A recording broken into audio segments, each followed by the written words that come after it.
For today's video, maghihimo ta karon og jumbo. Ug ang atong gigamit nga stainless numero 20.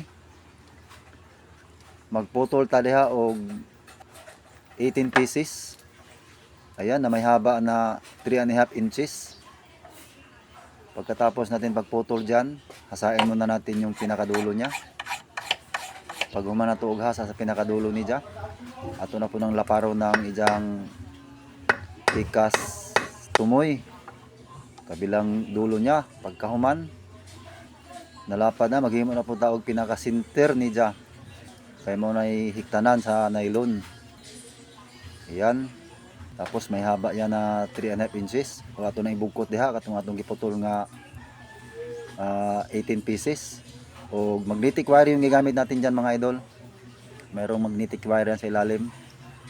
Para hindi malusaw sa tingga. Ayan. Butangan na to og metallic foil. Kasi hindi masusunog yan sa tingga. Ayan. Tapos may hulmahan tayo na kawayan. Ayan, isinter lang natin.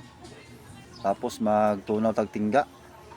Ayan, pag tutunaw sa tingga, ato na lang doon si Jang ibubo.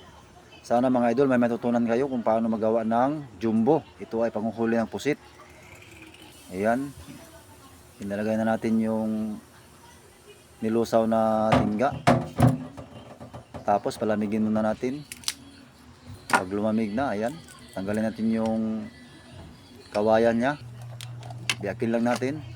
Pagkatapos ato na doon siyang kurtihan, atong igutan. Panoorin nyo mga idol para may matutunan kayo kung paano gumawa ng jumbo. Ayan, pagkahuman ato na doon siyang lihaan, atong pinison. Ayan, paghuman og tinis, ato na doon siyang bawgon gamit ang alambre sa pajong. Alambre sa pajong itong gigamit natin mga idol. Ayan, lapit na matapos pagbaw. Pag gumanog baw ka ng mga idol, ato rin siyang plastaron mga idol, kaya medyo nagkahibi-hibi siya itong plastaron.